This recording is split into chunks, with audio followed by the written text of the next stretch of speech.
Assalamualaikum warahmatullahi wabarakatuh. Perkenalkan, kami dari kelompok 4 multimedia akan mempresentasikan tentang Khulafaur Rasyidin yang disusun oleh Muhammad Said Aqil, Uli Arifah Said, dan Siti Ainaya. Sebelum ke pembahasan lanjut, saya akan menceritakan biografi singkat masa kehidupan Khulafaur Rasyidin. Yang pertama yaitu Abu Bakar Asy-Shiddiq. Abu Bakar lahir pada tahun 572 sampai wafatnya 23 Agustus 634 atau 21 Jumadil Akhir 13 Hijriah. Termasuk di antara mereka yang paling awal memeluk Islam. Setelah Nabi Muhammad wafat, Abu Bakar menjadi khalifah Islam yang pertama pada tahun 632 hingga tahun 634. Lahir dengan nama Abdullah bin Abi Quhafah. Ia adalah satu di antara 4 khalifah yang diberi gelar Khulafaur Rasyidin atau khalifah yang diberi petunjuk. Khalifah yang kedua, Umar bin Khattab. Umar bin Khattab bin Nafiel bin Abdul Uzza atau lebih dikenal dengan Umar bin Khattab. Ia lahir pada tahun 581 sampai November 644. Adalah salah seorang sahabat Nabi Muhammad yang juga adalah khalifah kedua Islam setelah Abu Bakar Asy-Shiddiq. Ia menjabat pada tahun 634 sampai 644. Umar juga merupakan satu di antara 4 orang khalifah yang digolongkan sebagai khalifah yang diberi petunjuk, yaitu Khulafaur Rasyidin. Umar dilahirkan di kota Mekah dari suku Bani Adi, salah satu rumpun suku Quraisy, suku terbesar di kota Mekah saat itu. Ayahnya bernama Khattab bin Nufail al-Hashim al-Quraisy dan ibunya namanya Hantamah binti Hashim. Umar memiliki julukan yang diberi oleh Muhammad yaitu Al-Faruq, yang berarti orang yang bisa memisahkan antara kebenaran dan kebatilan. Khalifah yang ketiga yaitu Utsman bin Affan. Utsman bin Affan lahir pada tahun 574 sampai 656 atau 12 Zulhijjah 35 Hijriah. Umur beliau 81 sampai 82 tahun. Adalah sahabat Nabi Muhammad SAW, termasuk Khulafaur Rasyidin yang ketiga. Utsman adalah seorang yang saudagar, yang kaya tetapi sangatlah dermawan.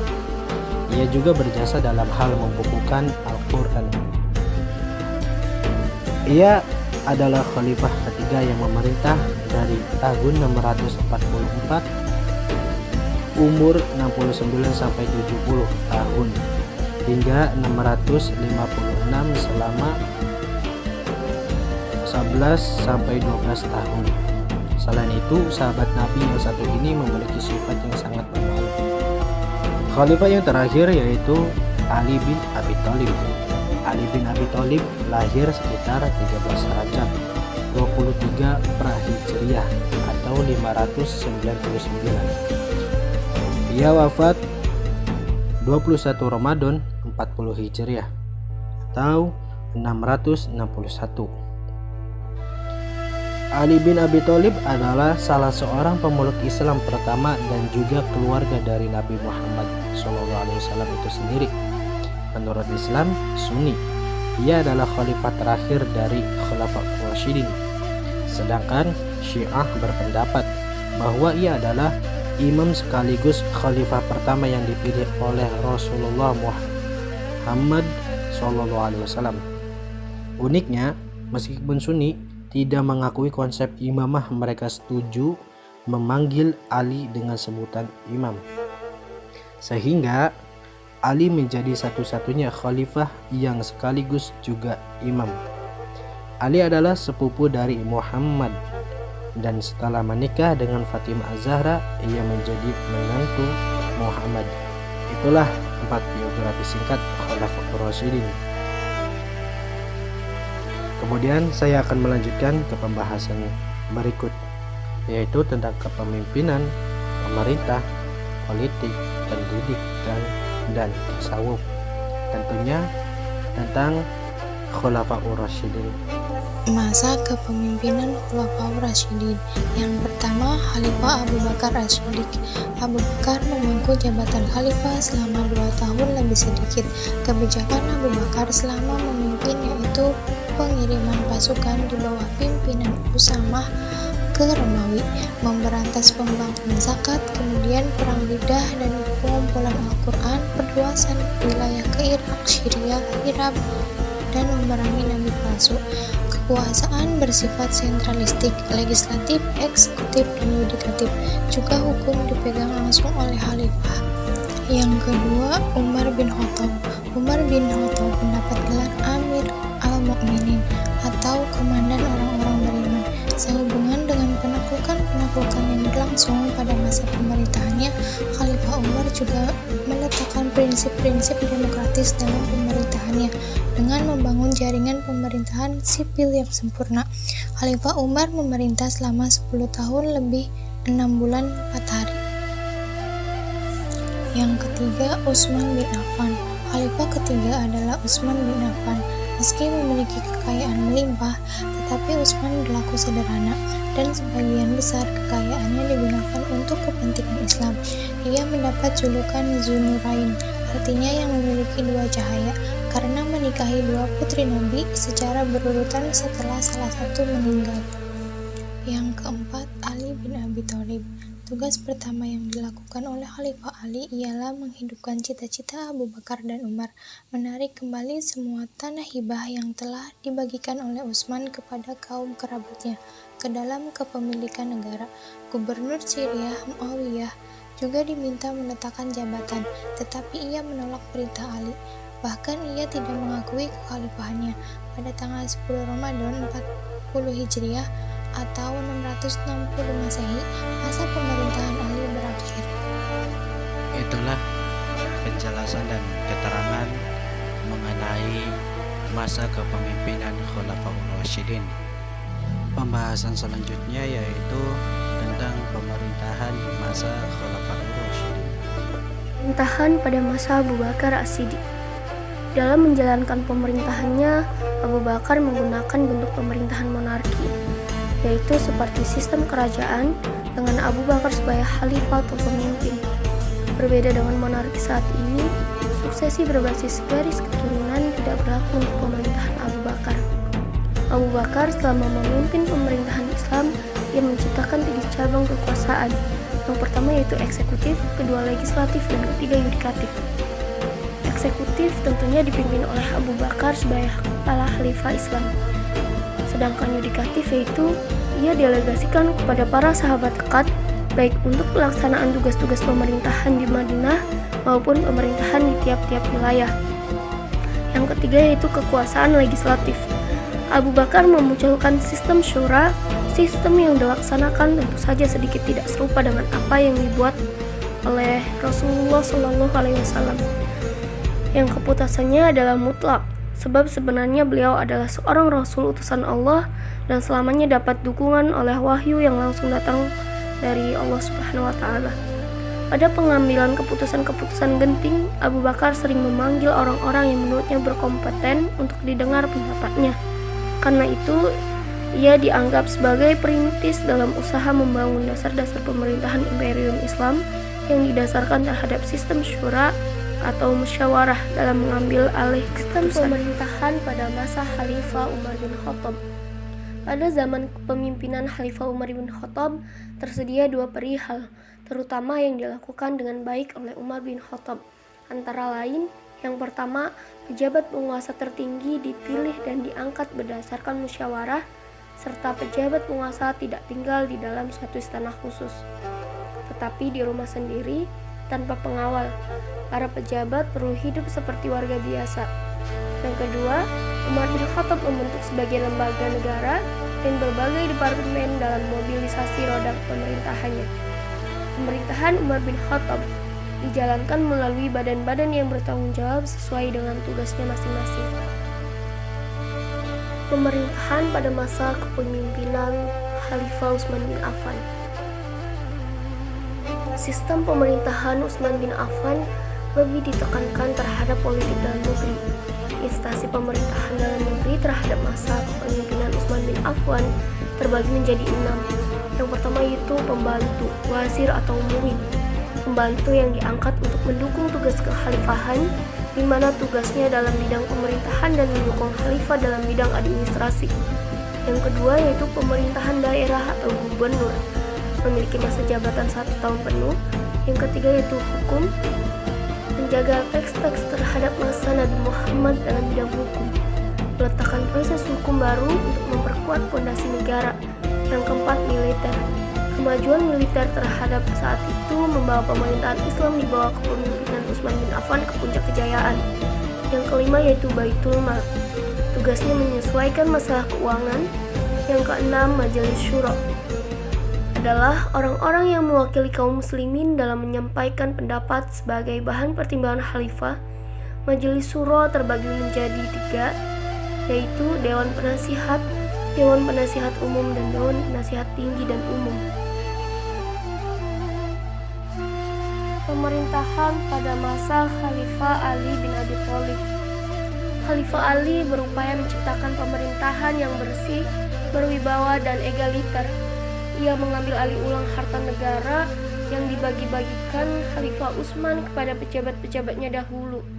Khalifah Ali mengirimkan surat kepada para gubernur untuk berlaku bijak dalam mengemban tugas dan tidak mengecewakan rakyat. Khalifah Ali menyusun undang-undang perpajakan untuk keamanan daerah. Ia melibatkan intel, akan tetapi umat Islam terlanjur terpolarisasi oleh kepentingan-kepentingan kelompok, sehingga upaya pemulihan stabilitas keamanan tidak mampu diwujudkan.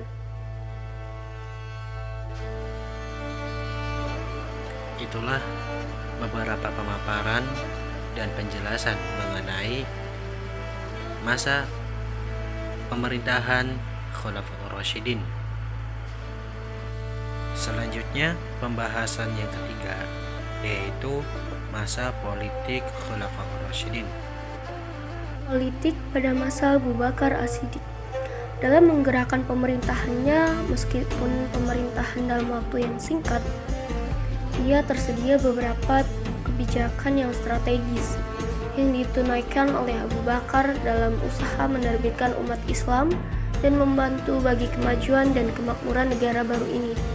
Kebijakan tersebut di luar dari penumpasan pemberontakan yang diakibatkan oleh pernyataan sebagai nabi palsu, pemurtadan, keengganan untuk membayar zakat, dan penaklukan ke beberapa wilayah. Politik pada masa kepemimpinan Umar bin Khattab.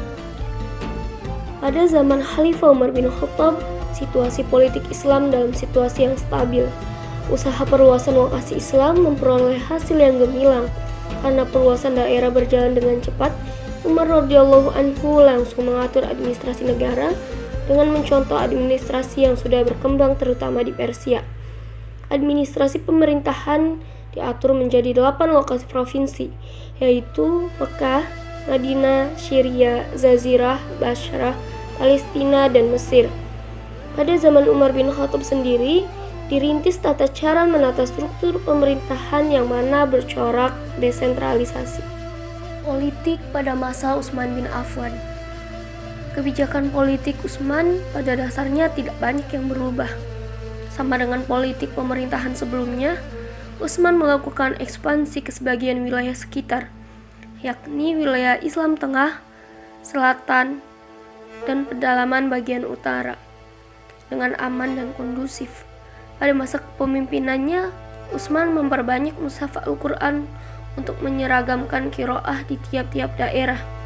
Utsman juga melakukan pembangunan fisik layaknya perumahan penduduk, gedung peradilan, jalan raya, jembatan, dan rumah tamu di semua pusat pemerintahan. Politik pada masa kepemimpinan Ali bin Abi Thalib. Pada masa kepemimpinan Ali bin Abi Thalib terjadi perang Jamal. Karena Aisyah menunggangi unta, di perang tersebut Zubair dan Tolha terbunuh. Aisyah ditawan dan dikirim kembali ke Madinah. Setelah pemberontakan itu, Ali bergerak dari Kufah ke Damaskus, yang dimana pasukannya bertemu dengan pasukan Muawiyah di Siffin, dan terjadilah pertempuran yang dikenal dengan nama Perang Siffin. Perang tersebut berakhir dengan tahkim atau arbitrase. Pembahasan yang keempat yaitu tentang pendidikan di masa Khulafaur Rasyidin sebagai berikut. Pendidikan pada masa Khalifah Abu Bakar As-Siddiq. Lembaga pendidikan pada zaman Abu Bakar masih seperti pada zaman Nabi Muhammad SAW, namun telah berkembang pesat baik secara kualitas maupun kuantitas. Yang pertama, Kutab. Pada masa Abu Bakar, lembaga pendidikan di Kutab mengalami kemajuan yang signifikan. Kemajuan sistem Kutab terjadi ketika masyarakat muslim menaklukkan beberapa daerah dan menjalin hubungan dengan negara-negara maju. Yang kedua, masjid merupakan lembaga pendidikan lanjutan bagi anak-anak setelah mereka menyelesaikan studinya di Kutab. Masjid ini memiliki dua lantai, lantai tengah dan lantai atas. Perbedaan antara kedua tingkatan tersebut adalah pada tingkatan menengah, guru-gurunya belum mencapai status ulama besar, sedangkan pada tingkatan atas, guru-gurunya adalah ulama yang berilmu dan lurus. Pendidikan pada masa Khalifah Umar bin Khattab. Khalifah Umar bin Khattab mengangkat dan menunjuk guru-guru untuk setiap daerah taklukannya, dan tugas mereka adalah mengajarkan para mu'alaf baru tentang isi Al-Quran dan ajaran Islam. Di bidang pendidikan, Umar membangun tempat pendidikan atau sekolah, juga membayar guru, imam, Wesley dari dana Baitul Mal. Khalifah Umar bin Khattab merupakan seorang pendidik yang melakukan musyawarah pendidikan di kota Madinah. Beliau juga melaksanakan pendidikan di masjid-masjid dan pasar, dan mengangkat guru-guru untuk setiap daerah taklukan. Tugas mereka adalah mengajarkan Al-Quran, syariat, dan ajaran Islam lainnya kepada warga yang baru saja memeluk Islam. Pendidikan pada masa Khalifah Utsman bin Affan. Pendidikan Islam yang dilaksanakan pada masa Khalifah Utsman bin Affan tidak jauh berbeda dengan sebelumnya. Pendidikan saat ini hanya melanjutkan apa yang sudah ada, hanya saja ada sedikit perubahan yang membuat penyelenggaraan pendidikan Islam berbeda dengan yang sudah ada. Utsman bin Affan merasa puas dengan pendidikan Islam yang telah berjalan di masa lalu, namun patut dicatat juga bahwa pencapaian gemilang pada masa pemerintahan Khalifah ketiga ini, upaya pendokumentasian kitab suci Al-Quran yang berdampak besar bagi pendidikan Islam. Pendidikan pada masa kepemimpinan Ali bin Abi Thalib. Dapat disimpulkan bahwasanya pendidikan pada periode Khulafaur Rasyidin tidak berkembang seperti pada periode selanjutnya. Implementasinya tidak jauh berbeda dengan masa Rasulullah yang menekankan ajaran membaca dan menulis, serta ajaran Islam yang bersumber dari Al-Quran dan Sunnah Nabi. Hal ini disebabkan oleh perluasan konsentrasi umat Islam di wilayah Islam dan terjadi kerusuhan politik, terutama pada masa pemerintahan Khalifah Ali bin Abi Thalib. Landasan pendidikan Islam yang semula berlandaskan tauhid kemudian berkembang atas dasar dorongan, ambisi, kekuasaan, dan kekuatan. Namun sebagian besar masih menganut prinsip-prinsip dasar dan kemurnian yang diajarkan oleh Nabi Muhammad. Dapat diasumsikan bahwa kegiatan pendidikan pada saat itu terhambat oleh perang saudara. Itulah penjelasan mengenai masa pendidikan di Khulafaur Rasyidin. Lanjut ke pembahasan yang terakhir, yaitu pembahasan tasawuf di masa Khulafaur Rasyidin sebagai berikut. Tasawuf Abu Bakar As-Siddiq. Awalnya Abu Bakar adalah salah seorang Quraisy yang kaya raya. Namun setelah masuk Islam, ia menjadi orang yang sangat sederhana. Dalam riwayat lain diceritakan pula bahwa Abu Bakar hanya memiliki sehelai pakaian. Oleh karena itu, Abu Bakar memilih takwa sebagai pakaiannya. Ia menghiasi dirinya dengan sifat-sifat rendah hati, santun, sabar, dan selalu mendekatkan diri kepada Allah dengan ibadah dan zikir kepadanya. Tasawuf Umar bin Khattab. Umar bin Khattab yang terkenal dengan sebutan Al-Faruq ini memiliki keheningan jiwa dan hati yang bersih, sehingga Rasulullah berkata, Allah telah menjadikan kebenaran pada lidah dan hati Umar. Umar juga terkenal dengan kezuhudan dan dengan memakai baju bertambal 12 sobekan. Disebutkan dalam buku-buku tasawuf dan biografinya, Umar bin Khattab selalu menghabiskan malamnya untuk beribadah mendekat kepada Allah. Tasawuf Utsman bin Affan. Sahabat Utsman bin Affan juga menjadi teladan para sufi dalam banyak hal. Utsman adalah seorang yang zuhud, tawadu, banyak mengingat Allah, banyak membaca Al-Quran, dan memiliki akhlak yang terpuji. Utsman juga salah satu sahabat yang kaya. Diriwayatkan ketika menghadapi perang Tabuk, sementara kaum muslimin sedang menghadapi paceklik, Utsman memberikan bantuan yang besar berupa kendaraan dan perbekalan tentara. Tasawuf Ali bin Abi Thalib. Ali bin Abi Thalib yang tidak kurang pula keteladannya dalam dunia tasawuf. Ia menjadi tempat khusus di kalangan para sufi. Sebab bagi mereka Ali merupakan guru kerohanian yang utama. Sahabat Ali mendapat warisan khusus tentang ini dari Rasulullah SAW. Abu Ali Ar-Rizbari, seorang tokoh sufi, mengatakan bahwa Ali dianugerahi ilmu laduni. Kezuhudan dan kerendahan hati sahabat Ali terlihat pada kehidupannya yang sederhana.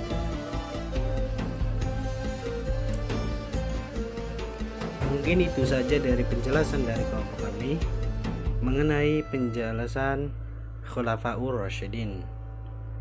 Semoga dapat difahami dan menambahkan keilmuan sejarah kalian dalam memahami sejarah Khulafaur Rasyidin. Mohon maaf bila mana penyampaian penjelasan kurang detail. Kami akhiri, wallahul muwaffiq ila aqwamit thoriq. Wassalamualaikum warahmatullahi wabarakatuh. Sampai jumpa.